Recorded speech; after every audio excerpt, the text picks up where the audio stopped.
something that I can't do. When you did those repeated C's, you did them with one finger. That's amazing. I couldn't do that. What are you doing? Show me what you're doing. Yes, he's doing it with one finger. That's incredible. Now, I find it easier. Do you want to try 3, 1, 3, 1, 3, 1, 3, 1, 3, 1, 3? Good. And just do that. Your third finger goes down and your thumb goes. Good. And look, just do hold your hand out like this. Yeah, hold your left hand out like this. Good. And on your left hand, just go like that. Excellent. And now play like that.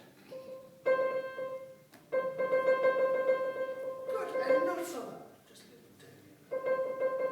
Good. So I might do that on the repeated because to do repeated like that, it's very tense making.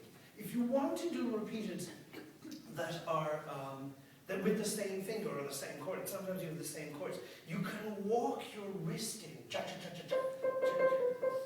Let me show what that's like. Yes, that's good. You walk your elbow in. Just walk your wrist in. Good. That's your wrist, that's your elbow. So your wrist is going to go, in fact, just do your wrist go like that. Wrist, and wrist lower down to start. Yeah, and now, good, start lower down and then you'll have more room. Good. Okay, now you'll notice that when I am teaching Curtis, that quite often I want him to do something new. So, like to move his wrist in when he's playing. And I ask him to do the gesture by itself. So I ask him to move his wrist in without playing first, and then to add the gesture, add the notes later on.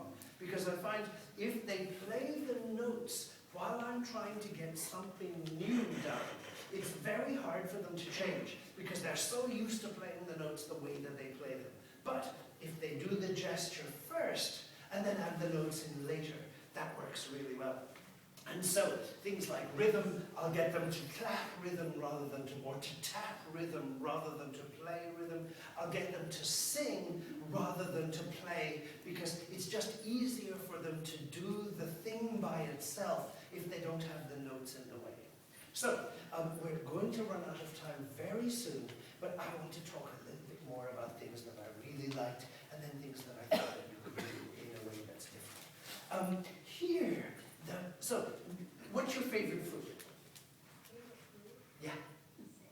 Salmon is his favorite food. Curtis, you did really well tonight, so let's hope that there's salmon just because you did really well today. So let's hope that there's salmon for you tonight because you did so well. and then this big smile that's on your face right now, your parents look at that and they think, oh, Curtis loves salmon. And so tomorrow, guess what they're going to give you? They're going to give you salmon again. What do you think? And then the day after, he was so happy, they'll give you salmon again. What do you think? And then the day after, 4 days in a row, they'll give you salmon again because it's your favorite. What do you think? You ungrateful child. Salmon is your favorite. And there's nothing wrong with the salmon. It's not like every 4th day they slip a little bit of poison in the salmon just to make it special. So how come you're sick of salmon? I thought it was your favorite.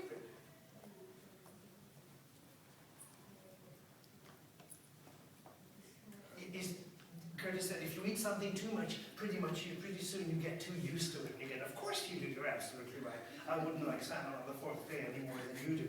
But so, when we are here, when you're playing your piece, lovely, lots of exciting stuff. Sometimes I got a little bit bored because I felt that it was sort of the same.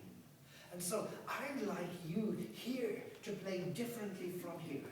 Could you play this one first? It's going to be really exciting. Bam!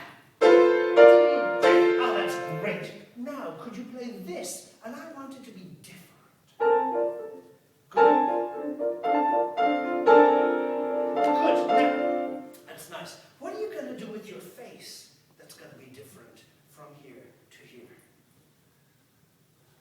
Let's see. So what's the face you're going to use? Do the face you're going to use the first time. No, just do the face. Show me what it's like. Very good. And then what's the face like here? Okay, so that's good. So could you play this? And remember, you're going to change your face. Good, off you go. Yeah! Yeah! Yeah! Good. And now this one. Good, good. Okay, so I get the students, I ask them, you did that very well, I ask them to change their face when they're playing different passages, because it reinforces the idea of contrast. Because let's face it, the most important thing is that we're not bored. We get bored by the same thing over and over. So if you change the sound, if you change your body, if you change your face, then this is a way of reinforcing that it's going to be different. If I go on through the music, I talked about going in on the repeats. Could you do the right hand of this by itself? Good. Now when you do, can you do that? Oh, that's excellent. Now, so he went in, remember we're walking repeats in, and he went in, and if you do it with your wrist, it's much easier than doing it with your elbow. Good. You're still doing it with your elbow. Do you mind if I put my hand here to stop you from doing just to your wrists? Good. And so, yes, that's good. So walking in, when you have repeated, if you have the repeated, you want to walk your wrist in, and that helps a lot. Now, it says stringendo poco a poco, which means get faster and more panicky a little bit. Good. Now, when you were here, I felt that you started it a little bit early. So to spoil the surprise, so if you can go, yes, that's good. And then we talked about it. And now, at the very end, it's sort of like, it comes to a rest. Do you want to go from here a little bit?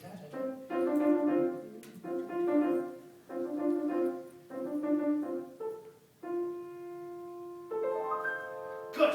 And what happens here is that it goes,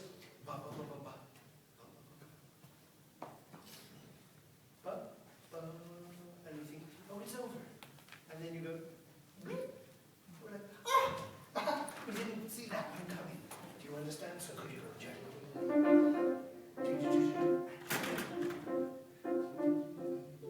And don't move. And good. And when you do that, you have to smile, because it's like, ah. And then off. Right away. Good. Now, I see that the person who was just supposed to bully has just run away. so we will, there's one more thing that I can talk about, and I am looking for it, because I wrote, yes. So one of the things that Barbara likes to do in this music, he plays a sort of practical joke on the audience, or you play a practical joke on the audience. Are you a joker?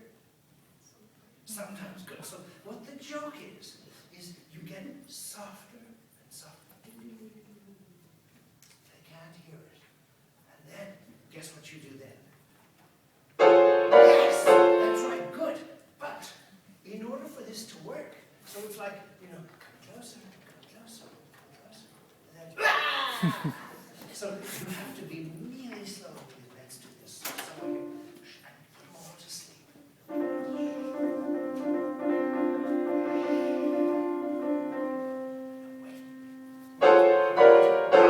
I think that you could have waited a lot longer. Let me show you what I think. So I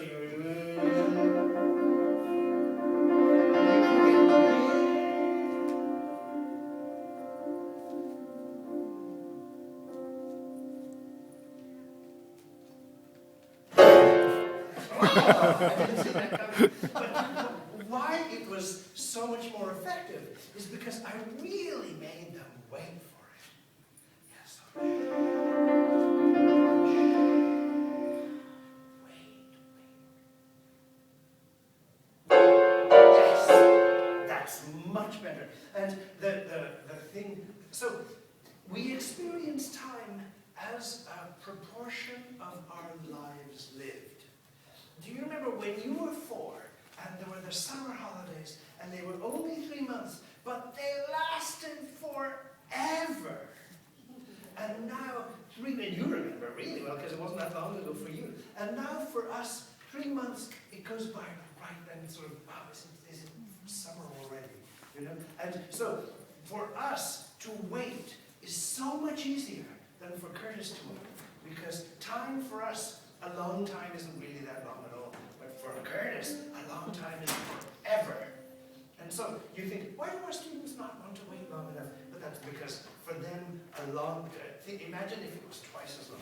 So you really did a good job of waiting, and you really did a good job of playing this. I enjoyed this very much. Now, you're going to stand up, and they're going to clap, and you're going to bow. And you're going to remember how to bow beautifully. Yes? Excellent. Thank you, Curtis.